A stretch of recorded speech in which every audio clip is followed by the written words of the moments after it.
I'm Amy Goodman with Sharif Abdel-Qaddus. We turn now to Mexico, where spiraling drug violence appears to have hit U.S. officials for the first time. In the Mexican border city of Ciudad Juárez, a U.S. consular employee and her husband were shot dead on Saturday while driving in their SUV. Their one-year-old baby was found unharmed in the back seat. In a separate incident nearby, the husband of a Mexican employee at the U.S. consulate was shot dead. The shootings are believed to be the first deadly attacks on U.S. officials and their families by Mexico's powerful drug organizations. The State Department has authorized government employees at 6 U.S. consulates in northern Mexico to send their family members out of the area because of concerns about rising drug-related violence.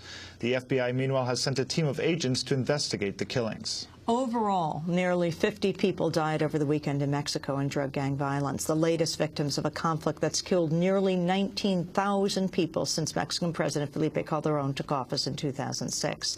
The U.S. has backed Calderón with hundreds of millions of dollars in military training and equipment, but critics say the increased militarization of the so-called drug war will only lead to more deaths. Well, for more, we're joined now by Charles Bowden, a reporter who's extensively covered the drug violence in Mexico, author of the forthcoming book, Murder City, Ciudad Juárez and the Global Economy's New Killing Fields. His latest article for High Country News is The War Next Door, available at hcn.org. Charles Bowden joins us now on the phone from Las Cruces, New Mexico, just across the border from Ciudad Juárez. Welcome to Democracy Now!, Charles Bowden. What happened this weekend? Well, thank you. It's my pleasure. What happened is what happens every weekend, death. What is different, or was the reason you're calling me, is because U.S. citizens were killed who worked for the consulate. It's impossible to see this as, one, an accident, or ignore that it's a provocation. The actual thing to compare it to is the abduction of DEA agent Enrique Camarena in February 1985 from in front of the U.S. consulate in Guadalajara, in which he was then tortured for 30 hours, slaughtered and secretly buried, and caused an explosion in the U.S. government. Now, you have to ask yourself, given that experience, why anybody in the drug business would want to repeat it. And I don't have an answer to that, nor do I know why these people were killed or who killed them. What I do know is that on Friday, 12 people were slaughtered in Juarez, and nobody in the U.S. paid any attention. What I do know is on Saturday, there were 11 people slaughtered. 3 of them worked for the embassy. What I do know is on Sunday, there were 8 slaughtered. That Juarez is the most violent city in the world. It's breaking down for various reasons.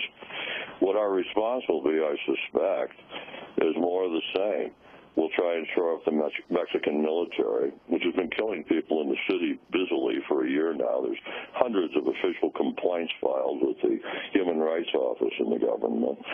And we will announce our rededication to the war on drugs, which has created the largest prison population in the world in our own country. I think one thing your listeners should realize is the president of Mexico has said repeatedly that there's no part of Mexico he doesn't control. You have proof positive of his claim today. He's arriving in Juarez for a visit. When he arrives is a secret. Where he goes is a secret. Who he sees is now a secret. That's how much control he has over his own country.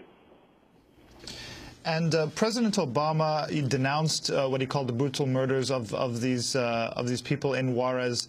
And what is the role of the U.S. in all of this? They have funded the so-called war on drugs in Mexico to the tune of more than $1 billion.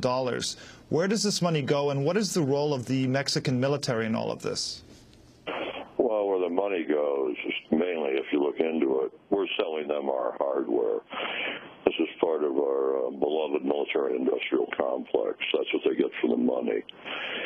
The Mexican military has historically been involved in drugs. I mean, going back decades, this is no secret. They were supervising Rancho Buffalo in Chihuahua, a huge marijuana plantation in the 70s. What we're doing is we have 3 policies that affect Mexico. One, we have the free trade agreement, which has bankrupted small farmers in the country and destroyed small industry in the country.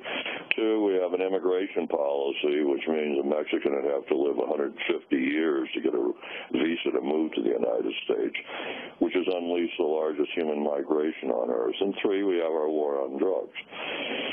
which over the course of 40 years has made drugs in our country of higher quality, more available, and enriched a bunch of criminals in Mexico and the United States. That's our policy.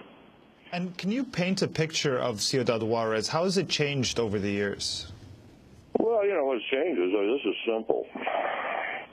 27% of the houses in the city are abandoned. That's 116,000 units. This is in a city where people live in cardboard boxes sometimes. 10,000 businesses have given up and closed in the last year. 30 to 60,000 people from Juarez, mainly the rich, have moved across the river to El Paso for safety, including the mayor of Juarez, who likes to bunk in El Paso, and the publisher of the newspaper there who lives in El Paso. Somewhere between 100 and 400,000 people have simply left the city. A lot of the problem is economic, not simply violence. At least 100,000 jobs in the border factories have vanished during this recession and because of the competition from Asia. There's 500 to 900 gangs there. Estimates vary. So what you have is, and then you lay on top of it 10,000 federal troops and federal police agents all marauding.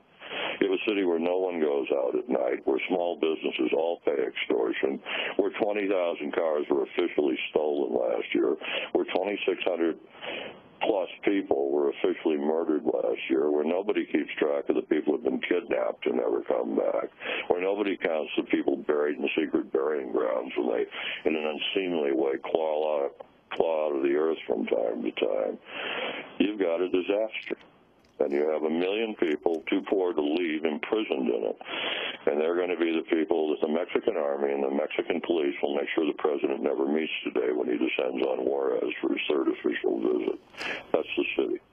Charles Bowden, Hillary Clinton said last March, "We know very well that the drug traffickers are motivated by the demand for illegal drugs in the United States and that they are armed by the transport of weapons from the United States." What is your response?